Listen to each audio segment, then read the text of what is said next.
Hello दोस्तों, आज हम बात करने वाले हैं थामा मूवी की ending and post credit scene के बारे में। पहले ही आप लोगों को स्पॉइलर वार्निंग दे दूं क्योंकि आगे वीडियो में काफी सारे स्पॉयलर्स होने वाले हैं। तो मूवी की कहानी शुरू होती है एक रहस्यमय जंगल से। कहा जाता है कि उस जंगल में सदियों से बेताल रहते आए हैं जिनका निर्माण माँ काली ने खुद किया था रक्त बीज को खत्म करने के लिए। उसके बाद इंसानों की रक्षा करने के लिए बेताल को ये काम दिया गया, लेकिन वक्त के साथ साथ कुछ बेताल अपनी असली मकसद से भटक गए। वो लोग इंसानों का ही खून पीने लगे। उनमें से सबसे शक्तिशाली था थामा, यानी नवाजुद्दीन सिद्दीकी का किरदार। अब थामा को इंसानों की खून पीने की आदत लग चुकी थी और इंसानों का खून पीना मना था, लेकिन थामा इस चीज को मानता नहीं। उसे इंसानों की खून पीने की आदत लग चुकी थी, इसीलिए नतीजा ये होता है कि 75 साल के लिए उसे एक जेल में बंद कर दिया गया था। उसी के कुछ सालों के बाद जंगल में आयुष्मान खुराना और रश्मिका मंदाना के बीच प्यार हो जाता है और उसके बाद जंगल में क्या होता है, You know what they mean. Just kidding guys. So back to the story. तो दोनों के बीच प्यार पनपने के बाद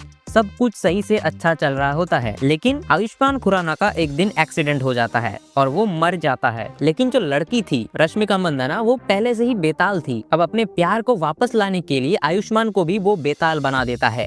एक तरफ से समझ लो कि उसका एक पुनर्जन्म हो गया। अब आयुष्मान इंसान नहीं रहा, उसका दिल धड़कना बंद हो गया है, पर अब उसके पास काफी सारे सुपर पावर आ चुकी है। बस यही से कहानी की असली ट्विस्ट शुरू होती है। फिर जब सेकंड हाफ में जैसे ही जनार्दन उर्फ जना जेडी की एंट्री होती है तो कनेक्शन धीरे धीरे एक्सपेंड होने लगते हैं। Bro is like Nick Fury, bro is everywhere. तो जेडी बताता है कि वरुण धवन का किरदार अब भेड़िया नहीं बन पा रहा है क्योंकि स्त्री 2 में सरकटे से बहुत बुरी तरीके से पिटने के बाद उसका भेड़िया बाहर नहीं आ रहा है। फिर हमारे मुंजिया के डॉक्टर साहब कहते हैं कि अगर उसे बेताल का खून मिल जाए तो फिर वो भेड़िया बन सकता है, और यही से कहानी कनेक्ट होती है एक बड़े यूनिवर्स से। फिर मिड क्रेडिट सीन में हमें दिखाते हैं बेताल वर्सेस भेड़िया की फाइट। बेताल को तो पता भी नहीं था कि उसके सामने कौन है, लेकिन भेड़िया को उसका खून चाहिए था। अब देखो, ऑब्वियस सी बात है, सरकटे से लड़ाई करने के बाद भेड़िया की जो सुपर पावर थी वो कम हो चुकी है। अब बेताल वर्सेस भेड़िया की फाइट में बेताल ने जो पेला है,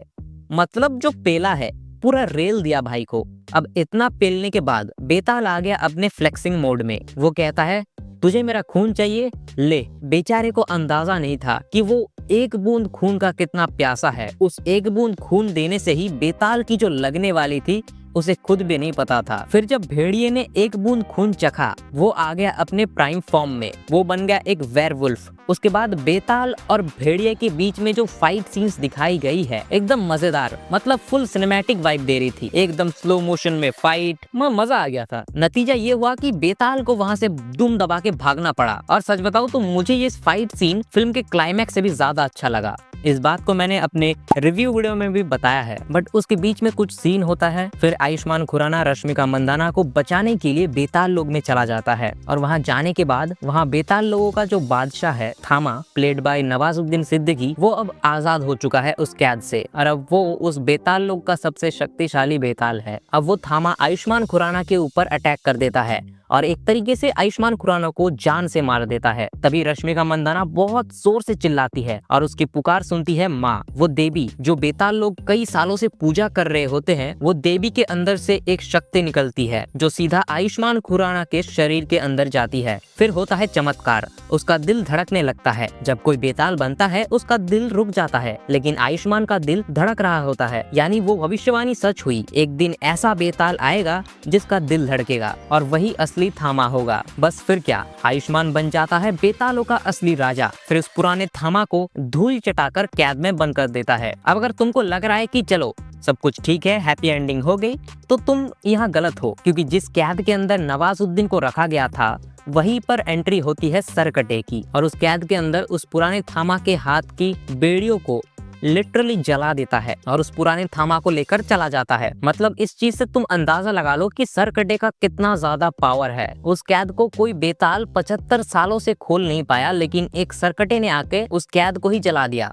मतलब अब पुराना थामा और सरकटा मिलकर कुछ बड़ा करने वाला है। फिल्म वही खत्म हो जाती है, लेकिन साफ साफ इशारा देती है कि आगे इसके पार्ट आने वाले हैं। पर तुमने अगर मैडॉक हॉरर कॉमेडी यूनिवर्स को फॉलो किया है तो तुमने एक चीज नोटिस की होगी कि मुंजिया से लेकर अभी तक जितने भी विलन्स इंट्रोड्यूस किए हैं उनमें से कोई भी अभी तक नहीं मरा। एंड मुझे लगता है कि ये मैडॉक हॉरर कॉमेडी यूनिवर्स एक एवेंजर्स की तरह एंड गेम टाइप मूवी बनाएगी और उस मूवी का नाम हो सकता है महायुद्ध। खैर जो चीजें आगे होगी वो तो आगे ही पता चलेगी, लेकिन प्रेजेंट में मुझे ये मूवी काफी अच्छी लगी। अभी तो ये मूवी बॉक्स ऑफिस पर काफी अच्छे से धूम मचा रही है, जो कि काफी अच्छी बात है। कम से कम लोग उस वायरस से तो दूर हैं, you know what I mean. तो जब मूवी बॉक्स ऑफिस पर इतनी अच्छी परफॉर्मेंस दे रही है, मतलब इसका पार्ट 2 आ सकता है। पर जब इसका पार्ट 2 आएगा, मैं उम्मीद करूंगा कि इसकी स्टोरी और थोड़ी अच्छी हो। मुझे इस फिल्म का कॉन्सेप्ट काफी नया लगा। माइथोलॉजी, सुपर पावर, ये सब कोई नई चीज नहीं है। थामा से पहले ऐसे बहुत मूवी है जो इसी जॉनरा में बन चुकी है, लेकिन थामा ने एक यूनिकनेस सेट कर दी है इस फिल्म इंडस्ट्री में। आपको एक नए तरीके से हॉरर कॉमेडी को एक्सपीरियंस देती है,